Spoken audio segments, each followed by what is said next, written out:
Good afternoon, everyone. Sorry about the delay. It took a little bit longer than we thought. My name is District Attorney Scott Perrilloux. I am the District Attorney for the 21st Judicial District here in Tangipahoa Parish. Behind me is Assistant District Attorney Matthew Belser. He and I were in the grand jury proceedings this morning.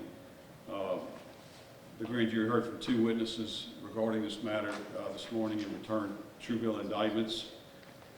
First, against Daniel Wayne Callahan, 9/13/87 date of birth. The grand jury reported true bill indictments, 2 counts of first-degree murder for the murder of Callie Joe Brunette and the murder of Aaron Brunette, 1 count of aggravated kidnapping of a child, and 1 count of second-degree kidnapping. With respect to Victoria Cox, the grand jury returned true bill indictments of 1 count of first-degree murder, 1 count of aggravated kidnapping of a child, 1 count of second-degree kidnapping of a child, and 1 count of accessory after the fact to first-degree murder. We presented testimony, lasted about 2 hours. As I said, the grand jury heard from 2 members of law enforcement regarding the investigation, and the indictments which I referred to were returned. We hope to have Mr.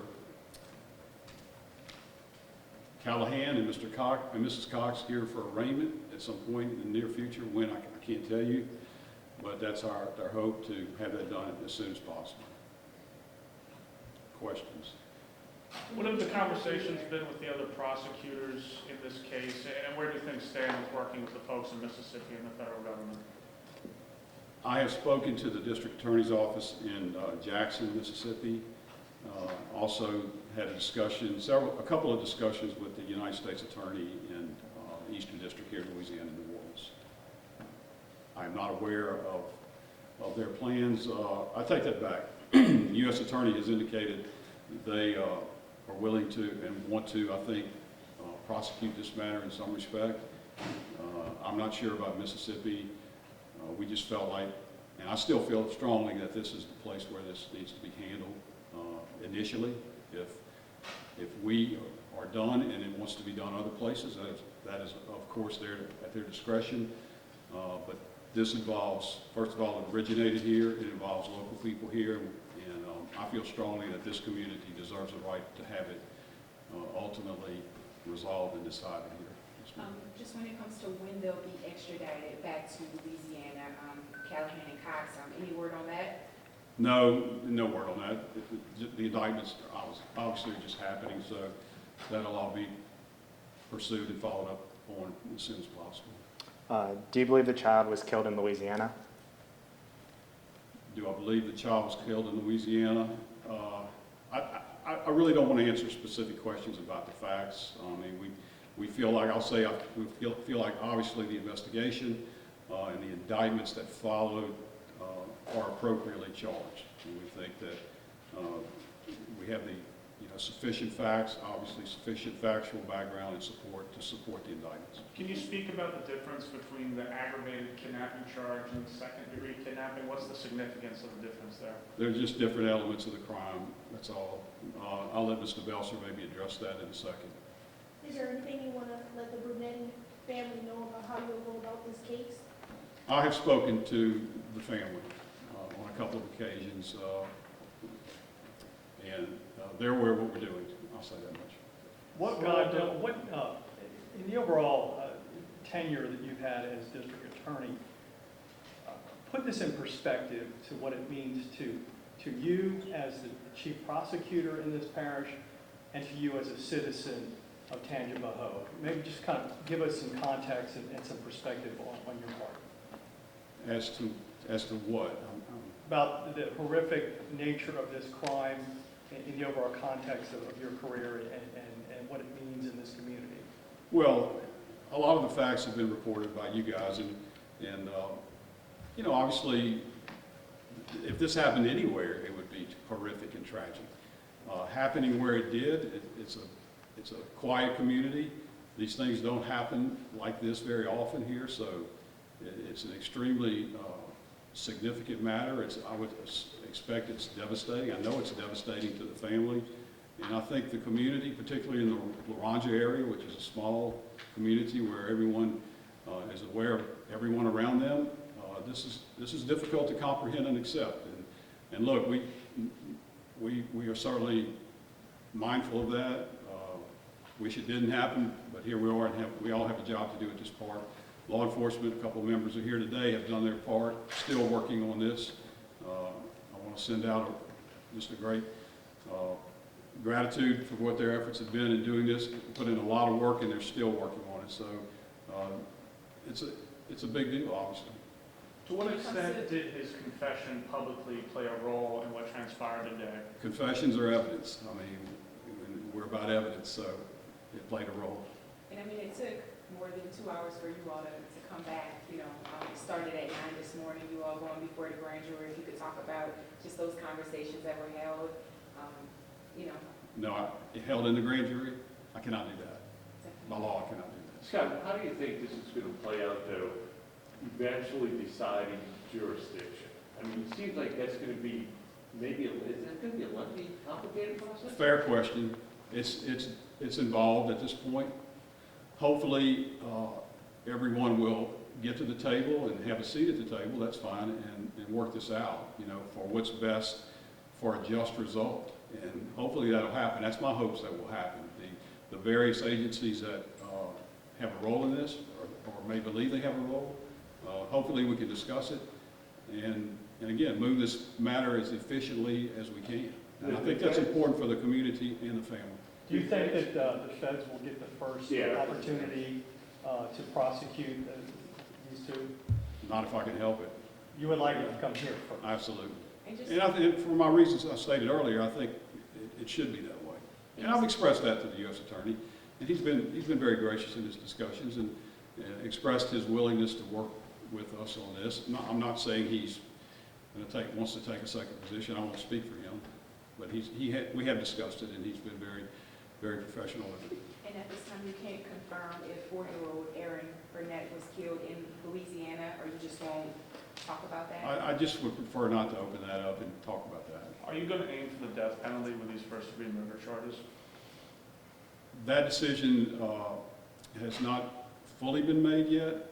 It is subject, obviously, the indicted offenses do carry the death penalty as a penalty. This could be capital cases.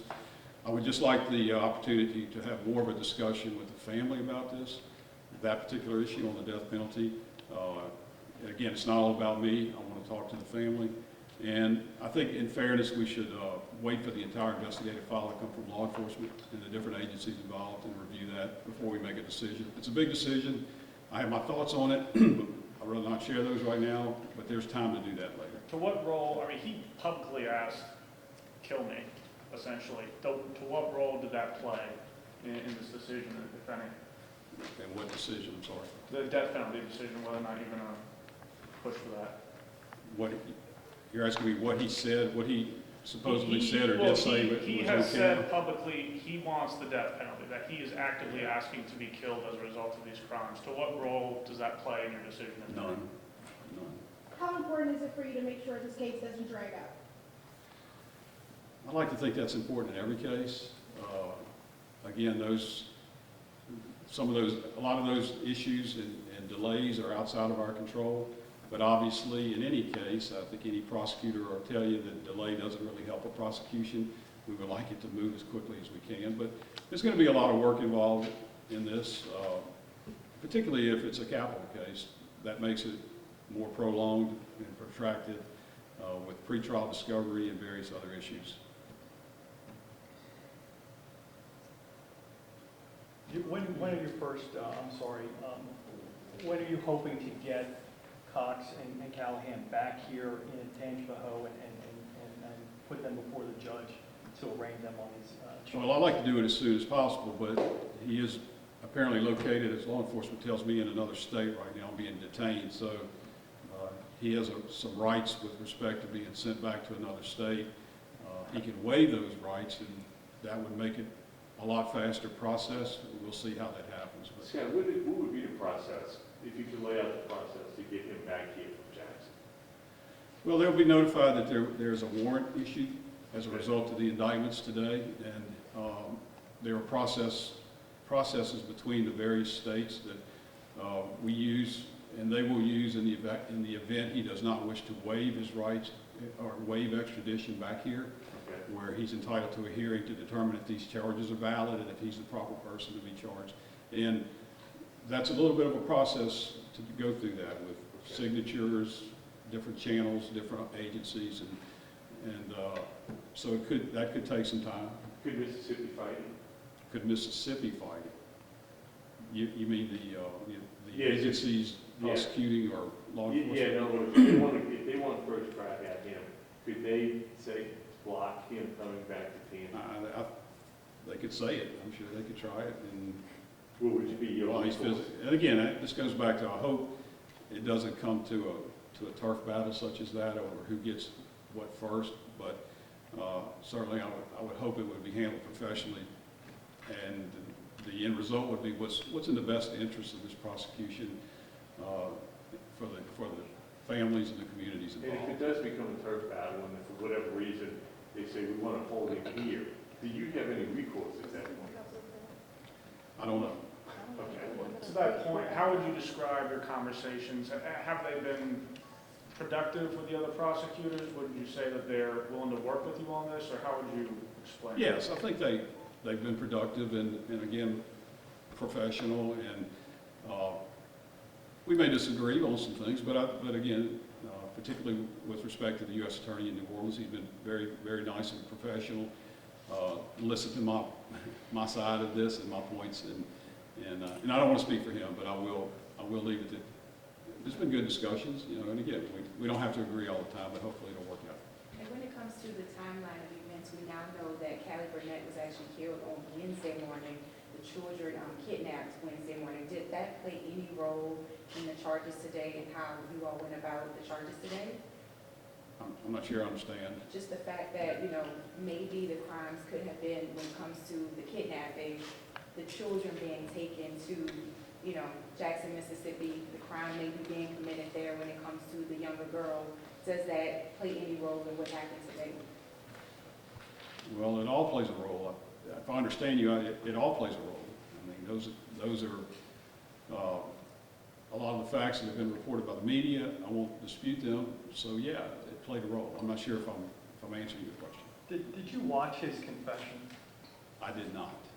I did not. Are you, do you expect this case to go to trial, or are you hoping, for the sake of the community and the family, that they plead guilty?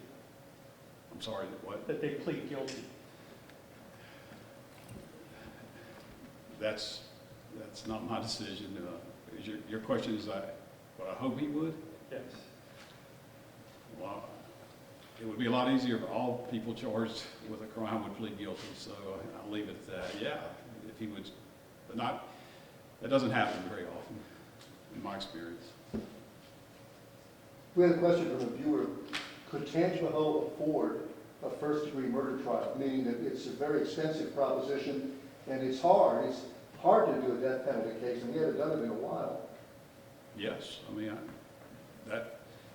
that comes under not really my problem, but I'm not insensitive to it, but that is not a reason to, I would suggest not a reason to pursue it as a capital case if that's the decision made. We could do Absolutely. Circling around on the comment, I don't know if the gentleman behind you is in a position to answer questions, but the difference between the aggravated kidnapping count versus the second-degree kidnapping count, what might be the significance and the difference? Matthew, you want to address that? Matthew Belzer, with the District Attorney's Office. In regards to that, there are different elements that are in play with each of those charges. Also, there are different sentences. Aggravated kidnapping of a child obviously carries a mandatory life sentence. In regards to the second-degree kidnapping, one of those elements is when a victim is physically or sexually abused.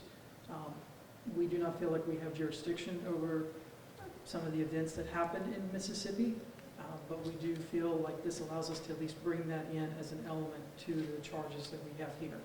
And so that is the strategy that we have taken in regards to that charge. In Mississippi, obviously, they're both charged with sexual battery. Do we have any reason to believe that there was sexual battery here in Louisiana? As prosecutors, we're very limited on what kind of statements we can make pre-trial in regards to the facts of the case. I would have to defer that to the trial on the merits. Scott, when's the last time you prosecuted a capital murder case here in Tangipahoa? In Tangipahoa, I don't recall.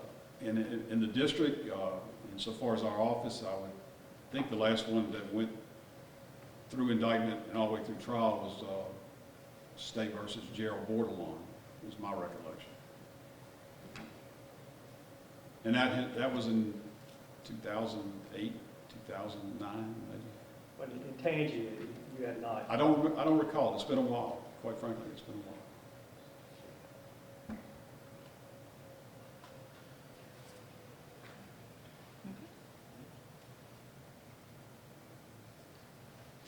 Anything else? I'm good. I'm good. Thank you, sir. All right, appreciate it.